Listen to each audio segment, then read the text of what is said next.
మన విజయవాడలో నవంబర్ 20 తేదీన ఎవిస్ వాస్క్యులర్ సెంటర్ గొప్ప ప్రారంభం. నమస్తే రమగారు. నమస్తే జయ. రమగారు, మనకు కార్తీక మాసంలో వచ్చే పౌర్ణమికి చాలా విశేషం ఉంటుంది కదండి.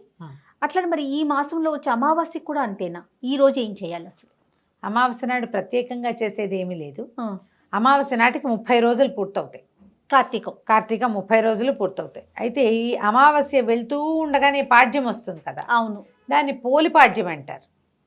అమావాస్య నాటి సాయంకాలం నుంచో లేదా అమావాస్య వెళ్తూ ఉండగానో పాడ్యం నాడు కుదరని వాళ్ళు అమావాస్య నాడు ఆఖరి దీపాలు పెట్టుకుంటారు. ఇది ఏమిటంటే నీటిలో దీపాలని వదిలిపెట్టే కార్యక్రమం చేస్తారు ఎక్కువగా.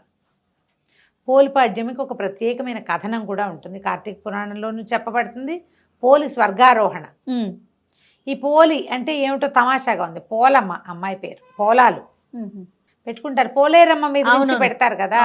ఆ ఇంట్లో ఆఖరణ పుట్టిన పిల్లలు, లేక పుట్టిన ఆడపిల్లలు, చచ్చి బతికిన పిల్లలు, వాళ్ళకి పోలి పేర్లు పెడతారు. పోలి అని పిలుస్తారు. ఎంతమంది కనపడతారో ఆ పోలాలు, పోలమ్మ ఇలా.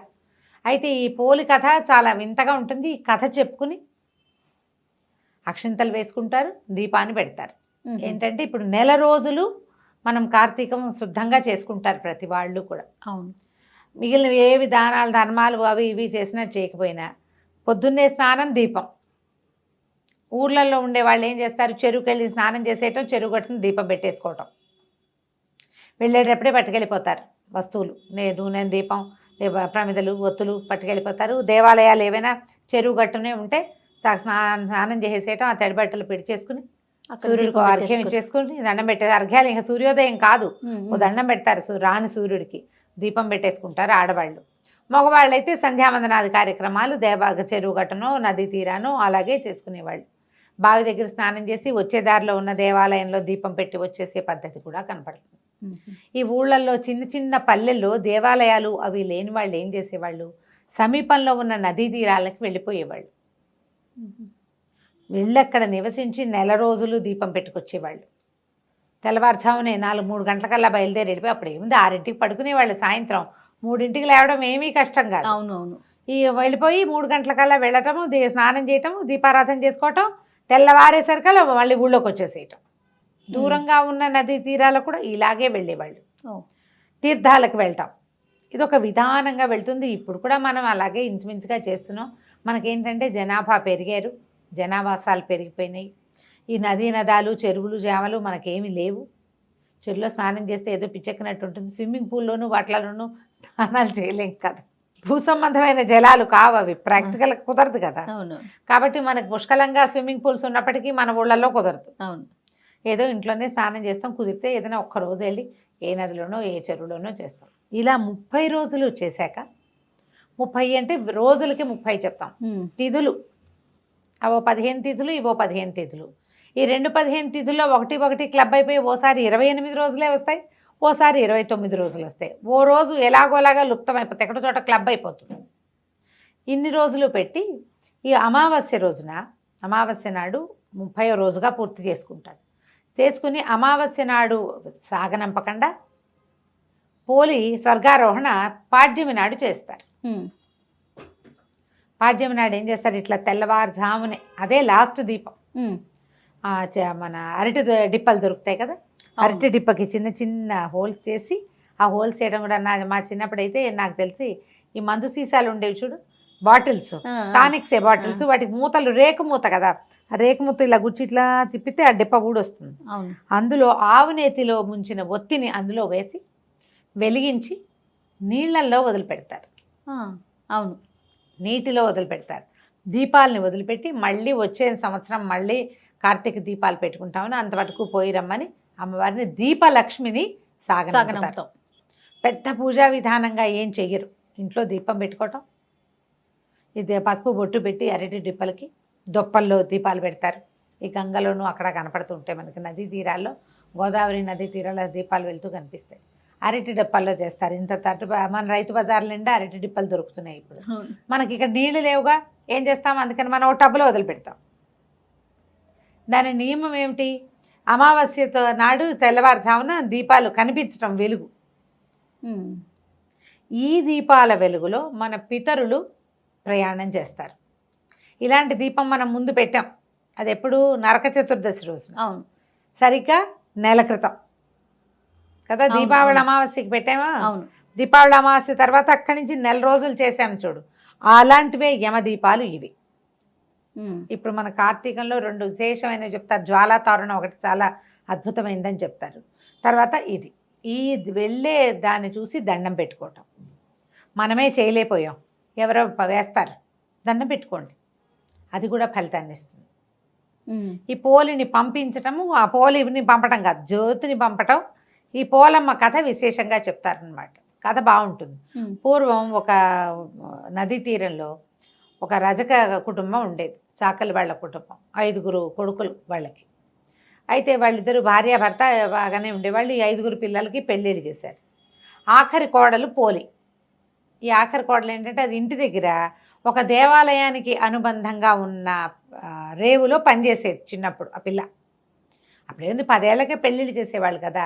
ఆ దేవాలయంలో వచ్చే కృష్ణారామ అన్నిటికీ స్పందించి పూజా పునస్కారం, దానికి దీపం పెట్టుకోవటం, వేళకి మరి ఉపవాసాలు ఉండటం, గుళ్ళో దర్శనానికి వెళ్ళటము, గుడి ప్రసాద స్వీకారం మాత్రమే చేసి ఉపవాసం చేయటము, ఇలాంటి నియమాలు ఉండేవి. మంచి భక్తి కలిగిన పిల్ల.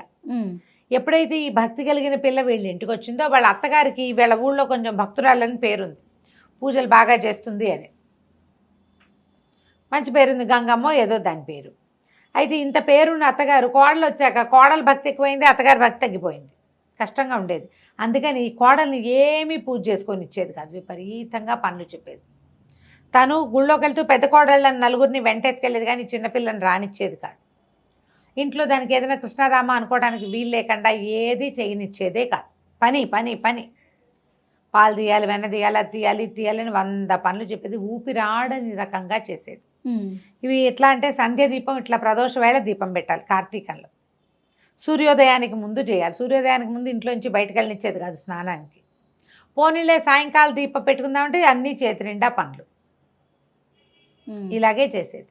అయితే ఇలా కొంతకాలం గడిచింది. పిల్ల కొంచెం బాధగా ఉండేది, కానీ అయినా కూడా అది ఏం చేసేది, వాళ్ళ వాకిళ్లలో ఈ పత్తి చెట్లు ఉండేవి. పత్తికాయ కోస్తే అత్తగారికి తెలిసిపోతుంది. ఆ కాయ ఇట్లా విచ్చుతుంది కదా, టుప్పమని పగులుతుంది. అది పగిలితే పత్తి ఇట్లా తెల్లగా ముద్దలాగా వస్తుంది. అలాగా కొంచెం తీసి ఒత్తి చేసుకునేది, దాంతో చేసుకునేది దీపం. లేకపోతే అరటి నార తీసి అరటి చెట్ల దవ్వలాగితే నార వస్తుంది, పువ్వులు కడతారు మద్రాసు, నీకు తెలిసి ఉంటుంది కదా. ఆ నారని సన్నగా పేని అది ఒత్తులుగా వాడుకునేది. ఏం చేసేది, మజ్జిగ చేసి చల్లకవ్వానికి జిడ్డు వెన్న అంటుకుని ఉంటుంది కదా, అలాగా లాగితే గోళ్లలోంచి ఇంత కొంచెం కొంచెం వెన్న వస్తుంది. ఆ వెన్న ఈ ఒత్తికి అంటించి ఆ జ్యోతి వెలిగించి దేవుడికి చూపించేది. ఏదో ఒక రూపంలో రోజు దీపం పెట్టుకునేది. ఇలా ఒక నెల గడిచింది. సరిగ్గా అమావాస్య నాడు ఏం చేసిందట అత్తగారు, మరి అమావాస్య నాడు ఆఖరి రోజు కదా, కోడళ్ళందరినీ తీసుకుని వెళ్ళిందంటే దీనికి ఒక 100 పనులు చెప్పింది. వచ్చేసరికల్లా ఇల్లంతా మెత్తేసి చేసేసి పెట్టేసేయాలని చెప్పి పెట్టేసరికల్లా ఈ అమ్మాయి ఏం చేసింది, ఆ పూట అస్సలు సాగల పాపం. ఈ పత్తికాయ ఒకటి కనపడితే ఆ పత్తితోటి ఇచ్చేసి ఆ ఒత్తి పెట్టుకుని దీపం వెలిగించి దండం పెట్టుకుందట అమావాస్య నాటి తెల్లవారుచావున. అమావాస్య వెళ్ళిపోయి పాడ్యం వచ్చేస్తుంది, అమావాస్య వెళ్ళిపోతుంది. ఈ దీపం పెట్టేసరికల్లా ఏమైంది, అప్పుడు దండం పెట్టుకుంది. ఏంటంటే, నేను ఈ నెల రోజులు ఎలాగోలాగా పెట్టాను, ఈ ఆఖరి జ్యోతిని నీళ్ళల్లో వదిలే అవకాశం లేకుండా అయిపోయింది నాకు. అమావాస్య నాడు వదిలిపెడతారని పోయారు వాళ్ళంతా, నీళ్ళల్లో వదిలేందుకు నాకు అవకాశం లేకపోయింది. అందుకని బాణలో వదిలిపెడతానని నీళ్ల బాణలో ఆ దీపాన్ని పెట్టిందట. అయితే సరిగ్గా ఏమైంది, అప్పుడు కార్తీక దామోదరుడు ఆయన పైనుంచి చూస్తున్నాడు నిలబడి. చూసి అబ్బో ఎన్నో దీపాలున్నాయి, మొత్తం దేశం కింద భూమి నిండా దీపాలు, జ్వాలా తోరణాలు కనపడుతున్నాయి, దీపాలన్నీ నడుస్తున్న దీపాలన్నిటినీ చూస్తున్నాడు.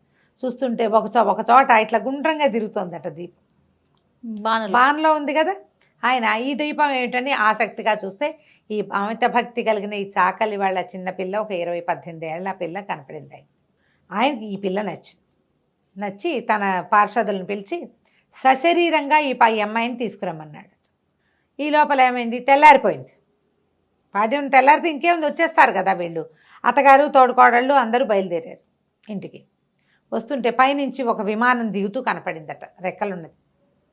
చూశారు, అమ్మో ఇంకేముంది, వాళ్ళ అత్తగారు బోళ్ళంత భక్తురాలు గంగమ్మ ఇన్ని రోజులు కోడళ్ళని వెంటేసుకుని 4 రోజులు దీపం పెట్టింది, 4 రోజులు కార్తీక స్నానం చేసింది, దానికోసమే వస్తుందంటే వీళ్ళ పక్క నుంచి ఆ విమానం ఎగురుకుంటూ పోయి పోలి వాళ్ళ ఇంటి దగ్గర ఆగింది. దిగి వచ్చినటువంటి విష్ణు పార్షదులు అమ్మాయిని రామ్మ నీకు విష్ణు సాయుధ్యం లభించిందని దాన్ని ఎక్కించుకున్నారు.